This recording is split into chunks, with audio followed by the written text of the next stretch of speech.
Hello students, आपका welcome है ICIT online classes में। इस ऑनलाइन क्लासेस में आपको मैं यूट्यूब चैनल के माध्यम से कंप्यूटर सब्जेक्ट्स की जानकारी देने का प्रयास करूंगा, जिसमें आपको office, programming languages, web technology, DBMS, RDBMS और अकाउंटिंग जैसे टैली सॉफ्टवेयर की जानकारी आपको मिलेगी। मैं Santosh Kumar Gupta, founder director ICIT computer education centre Gonda, जो कि यूपी में है। अगर आपको मेरा वीडियो अच्छा लगे तो आप इसे शेयर बटन पर क्लिक करके शेयर कर सकते हैं, लाइक बटन पर क्लिक करके लाइक कर सकते हैं और इसे आप सब्सक्राइब बटन पर क्लिक करके सब्सक्राइब कर सकते हैं। सब्सक्राइब करने का बेनिफिट ये होगा कि मैं आगे कोई भविष्य में नया वीडियो डालता हूँ। जैसे अभी आप सी पढ़ रहे हो तो मेरा प्लान है आगे मैं पाइथन, पीएचपी, टैली या आदि सॉफ्टवेयर की भी जानकारी दूँ, तो उसका आपको अलर्ट मिलता रहेगा। और आप लाइक जरूर करें, क्योंकि हम लोग मेहनत से ये वीडियो बनाते हैं।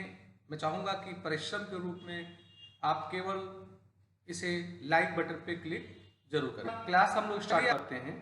तो आज का जो हमारा पहला प्रोग्राम है वो स्विच के ऊपर ही आधारित है। हम लोगों ने पिछले क्लासेस में इफ के कुछ प्रोग्राम देखे थे, कुछ स्विच के प्रोग्राम बनाए गए थे। थोड़ा एक दो प्रोग्राम में स्विच से रिलेटेड और लेके आ रहा हूँ।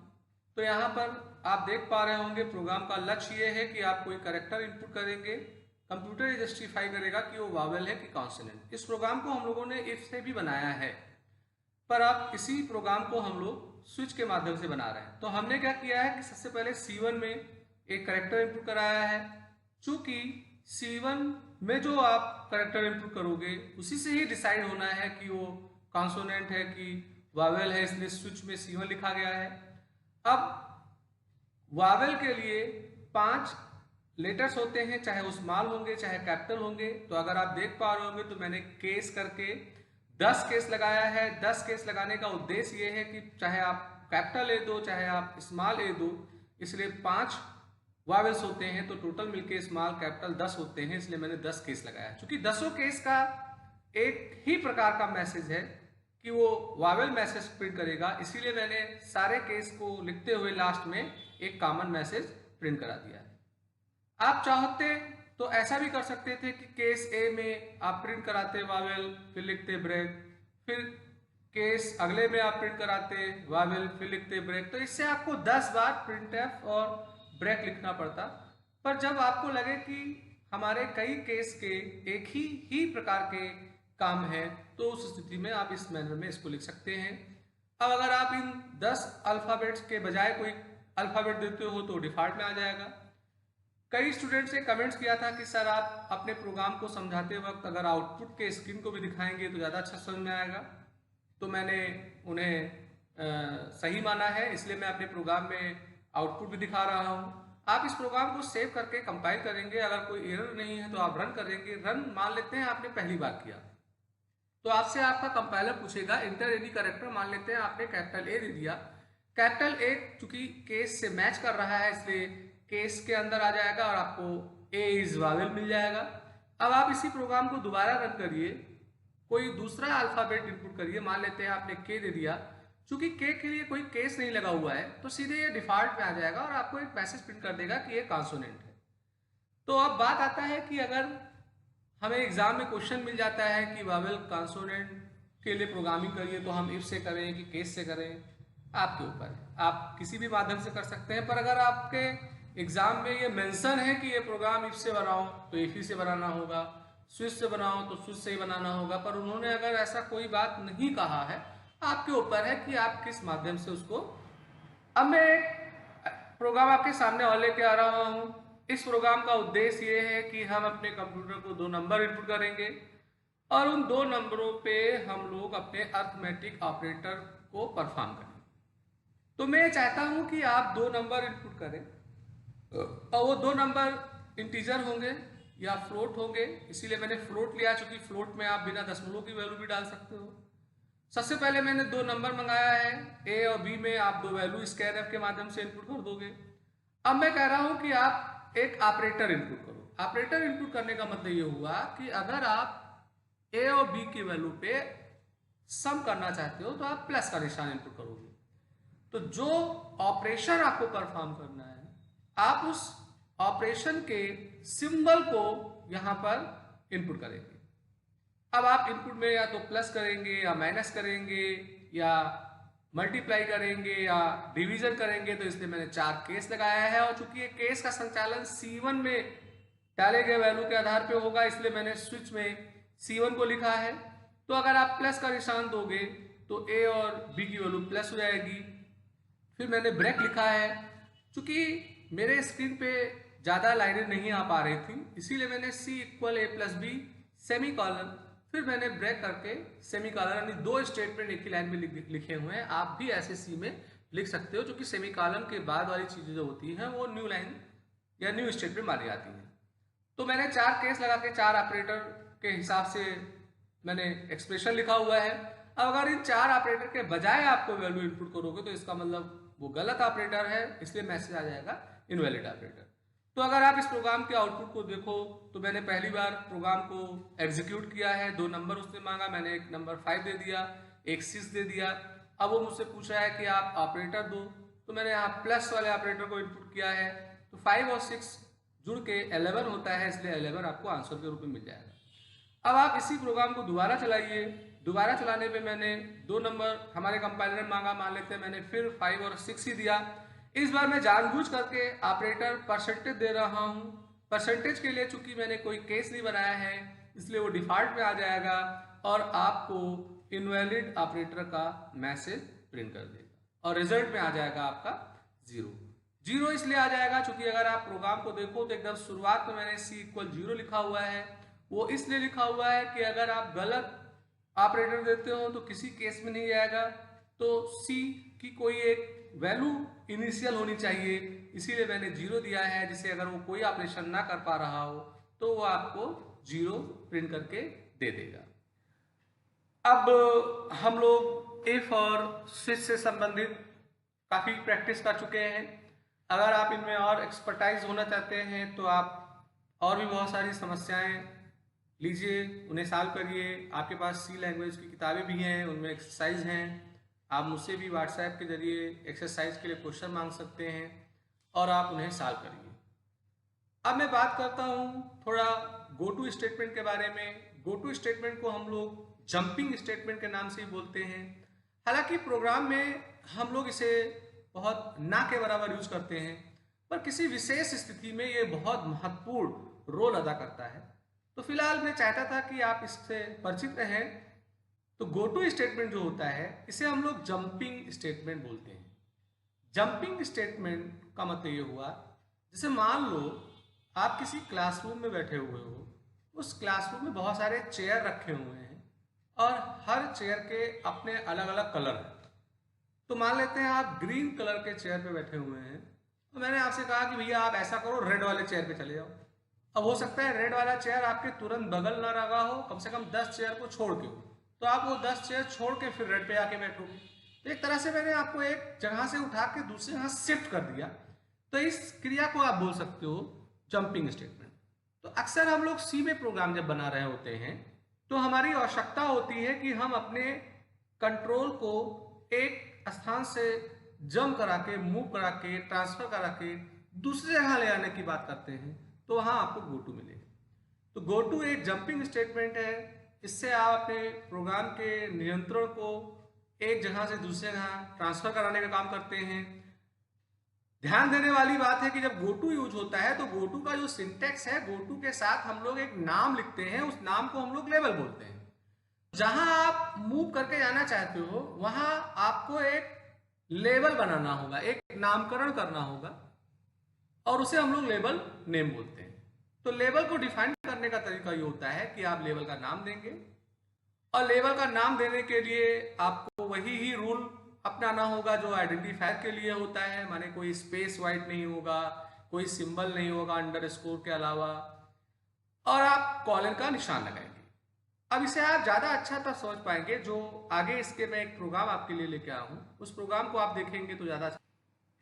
तो देखिए मैं यहाँ पे एक प्रोग्राम बना रहा हूं। इस प्रोग्राम का उद्देश्य ये है कि आप अपने कंप्यूटर को एक नंबर देंगे। अगर आपने नंबर पॉजिटिव दिया है तो वो नंबर स्क्रीन पे प्रिंट हो जाएगा, और अगर आपने नंबर नेगेटिव दिया है तो वो नंबर आपको स्क्रीन पे नहीं प्रिंट करेगा। ये इस प्रोग्राम का उद्देश्य है। तो मैंने एक वेरिएबल लिया है n, मैंने कहा है इंटर करो नंबर, स्कैन के जरिए n नाम के वेरिएबल को लिखा है। अब मैं देखिए कंडीशन लिख रहा हूं, अगर n की वैल्यू 0 से छोटी है, 0 से छोटी का मतलब निगेटिव है, तो देखो यहाँ गो टू लिखा हुआ है, तो गो टू और एक स्पेस करके END एंड लिखा हुआ है। एंड कोई कीवर्ड नहीं है, एक नाम है, और इस नाम को आगे हमें उस जगह पे स्थापित करना होगा जिसे हम लेबल नेम बोलेंगे, जहां हम इसे पहुंचाना चाहते हैं। तो इस इफ में ध्यान देने वाली बात है, मैंने ओपनिंग और क्लोजिंग ब्रेस नहीं यूज किया है। इसका अर्थ ये होता है कि इस इफ के ब्लॉक में केवल ये गोटू वाला स्टेटमेंट होगा। गोटू के बाद जो लिखा हुआ है वो किसी के कंट्रोल में नहीं है, वो parallel as it is execute होगा ही। तो अगर कंडीशन ट्रू हुआ तो सीधे आप गो टू इंड में आएंगे। गो टू इंड का मतलब प्रिंटफ वाले स्टेटमेंट को इग्नोर करते हुए वो इंड पे पहुंचेगा और मैसेज आ जाएगा हेलो बॉय। और अगर ये कंडीशन फाल्स हुआ तो गो टू इंड पे नहीं जाएगा और फिर नंबर प्रिंट होगा और आएगा हेलो बॉय। तो अगर आप इस प्रोग्राम को देखो तो मैंने आउटपुट दिखाया है, पहली बार में मैंने रन किया है, मैंने नंबर दिया है 124। तो चूंकि 124 कंडीशन को जस्टिफाई नहीं कर रहा है, इसलिए सीधे वो नंबर प्रिंट करेगा और हेलो बॉय आ गया। अब मैं इसी प्रोग्राम को दोबारा रन कर रहा हूं, मैं जानबूझ करके यहाँ एक निगेटिव वैल्यू दे रहा हूं -1। तो जैसे ही -1 देके मैं एंटर करूंगा, चूंकि कंडीशन ट्रू हो गया, इसलिए सीधे वो गो टू इंड वाले लेबल को ढूंढेगा।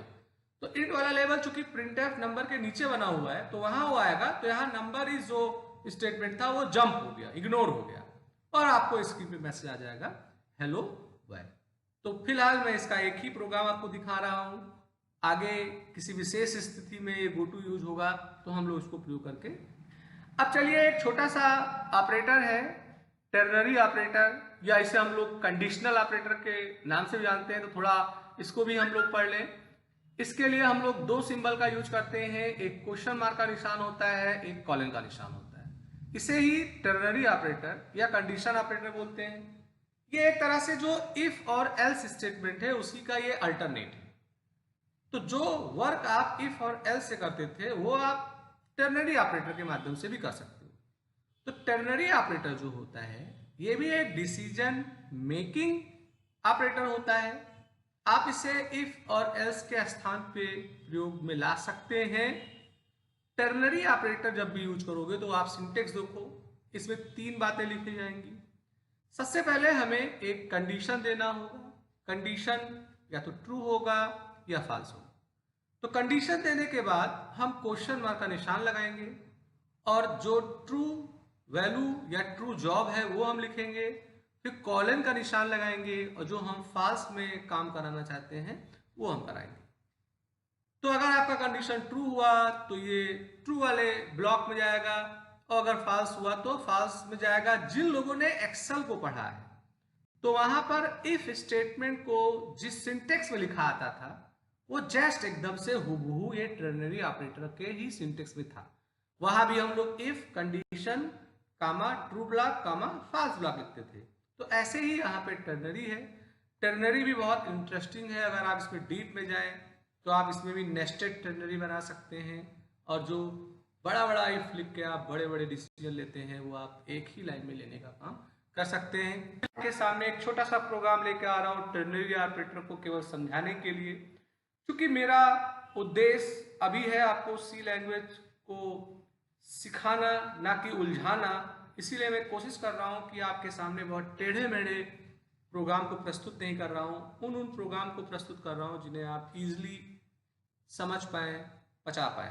तो टेरनरी ऑपरेटर के लिए मैं चाहता हूं कि मैं अपने कंप्यूटर को 2 नंबर इनपुट करूं, कंप्यूटर ये जांचे कि वो नंबर जो दिया है आपने 2, उनमें कौन सा नंबर छोटा है, मिनिमम वैल्यू पाना है।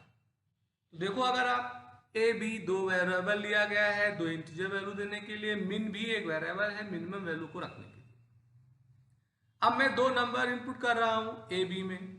अब देखो टेरनरी ऑपरेटर के लिए मैंने मिन एक वेरिएबल लिया है, फिर इक्वल लगाया है, और फिर टेरनरी ऑपरेटर का प्रयोग करते हुए मैंने एक कंडीशन लिखा जिसमें 3 बातें लिखी। पहली ए लेस देन बी, माने अगर ए की वैल्यू बी से छोटी होगी तो ट्रू ब्लॉक में आएगा। ट्रू ब्लॉक में ए लिखा हुआ है, माने ए की जो वैल्यू होगी वो हमारे मिन नाम के वेरिएबल में असाइन हो जाएगी। और अगर ये कंडीशन फॉल्स हुआ तो बी यानी फॉल्स ब्लॉक में जाएगा और बी की वैल्यू मिन में असाइन हो जाएगी। तो इसका मतलब मिन नाम के वेरिएबल में या तो ए की वैल्यू असाइन होगी या तो बी की वैल्यू असाइन होगी, डिपेंड करता है कि आपका कंडीशन ट्रू है कि फॉल्स। फिर उसके बाद में आपके मिन वाले वेरिएबल को प्रिंट कर दिया गया। आप यही काम इफ से भी कर सकते थे, पर वहां इफ का ब्लॉक लगाना पड़ता, एल्स का ब्लॉक लगाना पड़ता। यहाँ एक छोटे से स्टेटमेंट में आपने वो काम कर लिया। अब अगर आप इसे एग्जीक्यूट करो तो आउटपुट कैसा आएगा? फर्स्ट रन में मैंने 2 नंबर दिया है 5 और 2, 2 चूंकि छोटा है इसलिए 2 आ गया। सेकेंड बार इस प्रोग्राम को मैंने फिर रन किया, मैंने 1 दिया 2 दिया, यहाँ चूंकि 1 छोटा है इसलिए 1 आ गया। तो फिलहाल मैंने यहाँ पे एक संक्षिप्त जानकारी आपको गोटू और टेर्नरी ऑपरेटर के बारे में दी है, तो आप इसे थोड़ा देखिएगा, आगे जरूरत पड़ने पे अगर ये यूज होगा तो यूज किया जाएगा। तो दोस्तों इस तरीके से हम लोगों ने डिसीजन मेकिंग के अंतर्गत, कंट्रोलिंग स्टेटमेंट के अंतर्गत डिसीजन मेकिंग को सीखा, फिर हम लोगों ने सिलेक्शन माने स्विच को सीखा, फिर हम लोगों ने जंपिंग को सीखा। किसी भी प्रोग्रामर के लिए जरूरी है कि इन बातों को वो अच्छे से जाने। अब फ्रेंड्स मेरा जो अगला क्लास होगा, अगला जो वीडियो होगा वो बहुत ही ज्यादा इंपॉर्टेंट होगा। इसमें हम लोग लूप को पढ़ेंगे और मेरा मानना यह है कि जिस व्यक्ति को लूपिंग अच्छा आएगा, लूप का कॉन्सेप्ट अच्छा होगा, वो किसी भी प्रोग्राम को बहुत अच्छे ढंग से बना पाए। तो सबसे टाइम टेकिंग या सबसे बड़ा जो हमारा सब्जेक्ट होगा सी का वो लूप होगा। हो सकता है इसके लिए हम लोग 6, 7, 8 वीडियोस बनाएं। अभी तक जितने वीडियो मैंने बनाया उसमें 1 या 2 वीडियो में मैंने स्टेटमेंट को समझाया, पर लूप चूंकि बहुत अहम है इसे हमें टाइम देके पढ़ना होगा। आपका दिन शुभ हो। अगर आपको मेरा वीडियो अच्छा लगा हो तो इसको जरूर लाइक करें, सब्सक्राइब बटन पर क्लिक करके इसको सब्सक्राइब